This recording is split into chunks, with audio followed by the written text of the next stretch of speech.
start the fight, breaking down the walls in the dead of night. I don't come for peace, I come for the storm. Fanboys melt quick when the truth gets warm. Saw content's high, I'm collecting those tears. Just got started, but I'm cutting through fears. I'm not here for brand deals, I'm not for sale. I expose your lies, rip off the veil.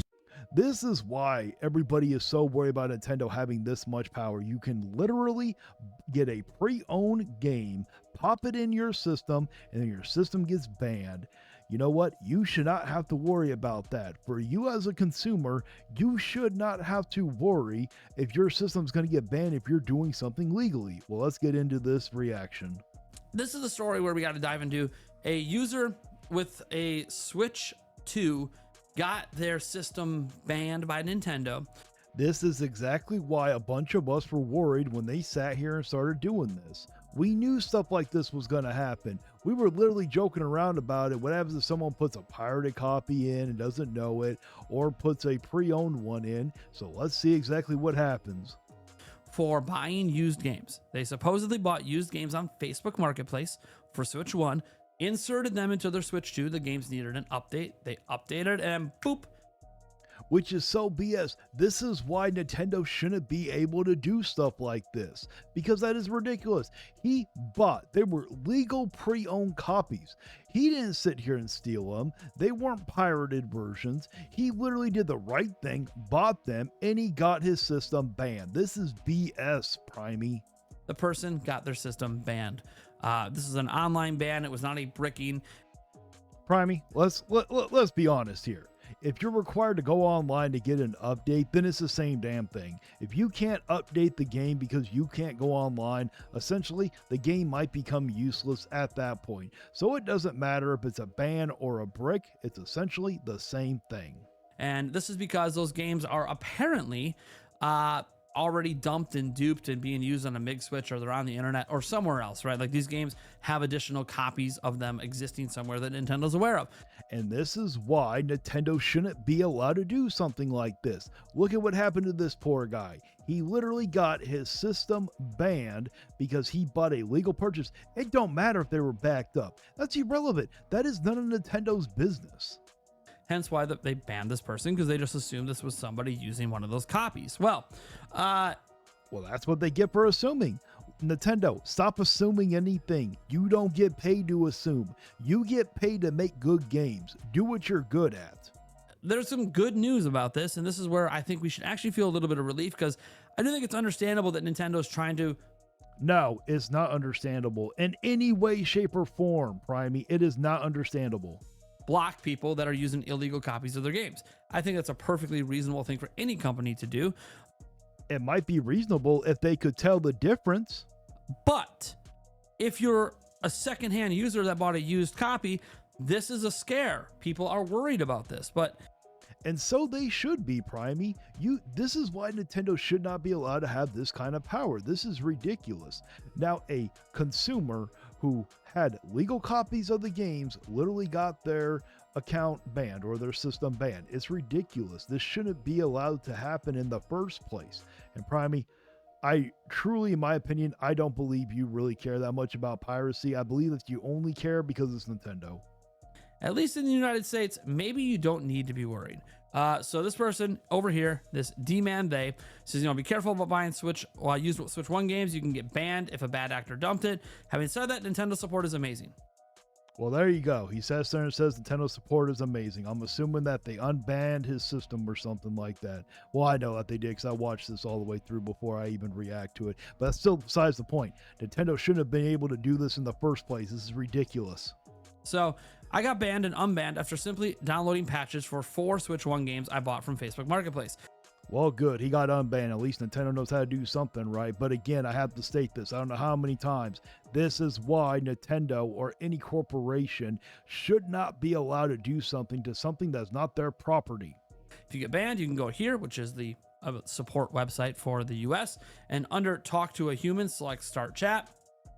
This is completely ridiculous. You shouldn't have to go through all this BS crap when you purchased a system, it is yours, you own it, it's your property, and then you bought games that you own, whether they're brand new or they're pre-owned in the first place. This is ridiculous, and you shouldn't have to go through all this trouble just to enjoy a freaking video game system. It was fast, painless, and you get a live person helping you. So much easier than getting support from Microsoft or Sony. And if you go through their comments, well, I've never dealt with Microsoft or Sony or even Nintendo support thing like that, but I don't recall anybody ever getting their system banned on PS5 or Xbox Series X because somebody popped in a pre-owned copy of a game. you'll notice all they had to do is provide just some images to prove that they actually bought these games. But Primey, you shouldn't have to do all that. This is ridiculous, like I keep saying. If you sit here and buy a console, buy the games, the last thing you should be worrying about is if your system's going to get banned or bricked. This is ridiculous. That they had the physical cards and that they bought them from a Facebook Marketplace listing. Things that are very easy to provide. It's really easy to prove if you bought legit copies of games, even used. And it's completely irrelevant if it's easy to prove. Again, you shouldn't have to go through all this trouble. As a consumer, I should not have to go through this kind of trouble. And yeah, they unbanned the system, no problem. So this is one of those things where, yeah, okay, it sucks that Nintendo banned, but also it's understandable why they did.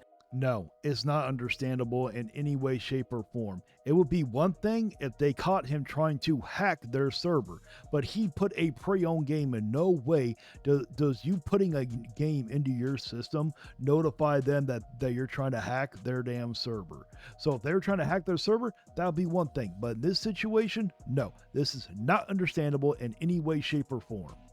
And so really what we need to examine then is, okay, if we know why they did and it's understandable, it's not understandable.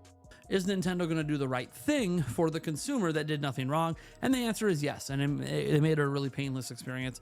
Them unbanning that system is completely irrelevant, Primey. The right thing to do would have been not to abandon it in the first place. That poor consumer had to go through the trouble of getting his system unbanned. Doesn't matter if it was easy or hard to begin with. He shouldn't have to. So I'm happy about that. So I think this should really give relief. Go ahead and buy your used games. Oh yeah, go buy your used games, and in the process, you might get your system banned. Oh yeah, go ahead and then have to go through the trouble of getting it unbanned. Even if it got dumped and your system does get in trouble, support will take care of you. And it seemed like it was pretty quick and painless. Like he probably got taken care of the same day. So it would have been even quicker and less painless, but would have never happened to begin with.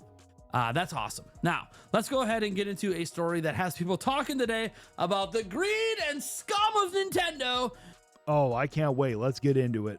They appear to be ending the voucher program, at least in Japan, probably going to be worldwide. Notice regarding...